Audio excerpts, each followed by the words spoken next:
Une nouvelle chronique pour parler de la réduction des risques, aussi appelée RDR. Alors la réduction des risques, ça désigne l'ensemble des stratégies qui visent à limiter les risques et les dommages sanitaires ou sociaux liés à un domaine spécifique.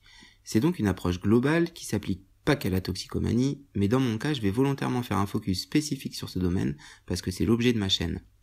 Donc en fait, pour schématiser, on va dire qu'il y a deux façons d'aborder le problème de la toxicomanie. La première, c'est de mettre en œuvre des moyens qui visent à interdire purement et simplement l'usage des drogues. Par exemple, on va systématiquement arrêter et mettre en prison tous les consommateurs et les vendeurs, quel que soit le produit.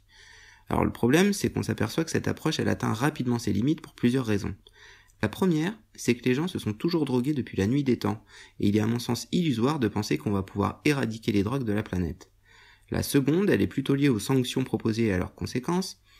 Donc déjà, une politique de répression va forcément impliquer une réorganisation du trafic qui sera dès lors beaucoup moins visible. Ça veut donc dire qu'il sera plus difficile d'atteindre les usagers pour les aider. Au-delà de ça, mettre des gens en prison, ça coûte très cher, ça va stigmatiser les usagers et ça a pour conséquence une désociabilisation encore plus importante. Parce que comme on le sait tous, c'est pas évident de trouver du travail après avoir fait un séjour en prison. En plus de ça, on peut faire des mauvaises rencontres là-bas, et c'est sans compter sur le fait qu'on trouve beaucoup de drogue en milieu carcéral, ce qui est quand même un comble quand on y réfléchit 2 secondes. Donc, s'il y avait des sanctions qui permettaient de soigner correctement les personnes malades et de les réinsérer en société, pourquoi pas, mais le fait est qu'aujourd'hui, c'est tout l'inverse. De plus, si on considère la toxicomanie comme étant une maladie, il faudrait plutôt s'orienter sur des solutions de soins que sur des sanctions carcérales. Alors ce qui est bien, c'est qu'on a maintenant un petit peu de recul sur cette politique répressive, puisqu'on peut voir ce qui s'est passé dans les pays qui l'ont mis en place. Et je vous le donne en mille, aucune politique répressive n'a jamais réussi à éradiquer la toxicomanie, loin de là.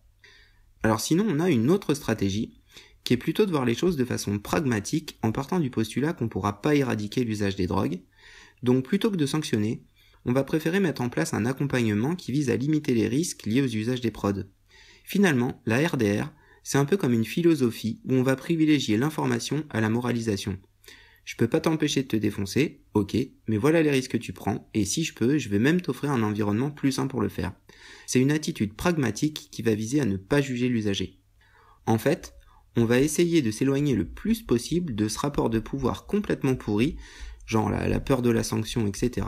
Et on va préférer aller vers un rapport de confiance avec l'usager, en discutant, en informant, en accompagnant. C'est vrai qu'en général, un discours passe mieux quand on a confiance en celui qui le tient. Et tout ça, ça pose la question de la légitimité. Finalement, t'es qui pour me donner des conseils et pourquoi je devrais t'écouter ?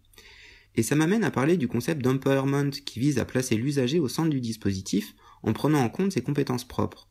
Plutôt que de considérer le toxicomane comme un paria et un déchet de la société, on pourrait aussi considérer qu'il possède des compétences et des connaissances qui sont liées à son parcours et à son histoire.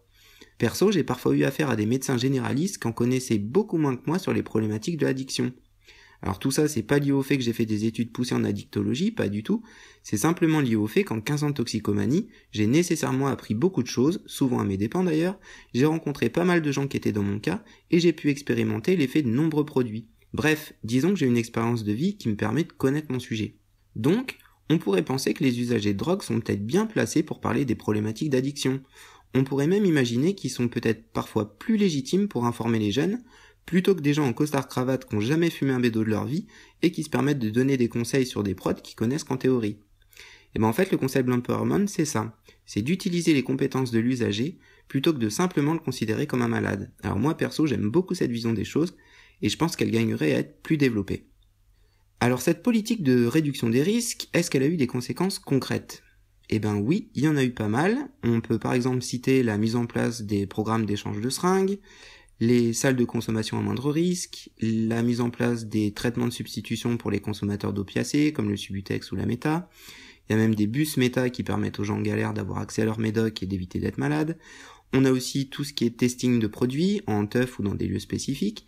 Et il y a également des forums sur internet et des assos qui suivent une approche de réduction des risques, où vous pouvez trouver énormément d'informations sur les produits stupéfiants, les usages, les interactions à éviter, et bien sûr poser toutes les questions qui vous viennent en tête.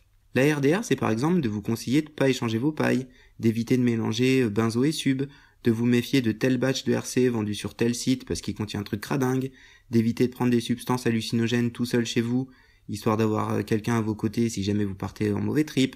Bref, c'est tout un tas de conseils utiles qui vous permettent d'éviter au maximum tous les risques qui sont liés à la conso de produits stupéfiants. Alors tout à l'heure, on a vu que les politiques répressives, elles n'avaient pas forcément eu de bons résultats.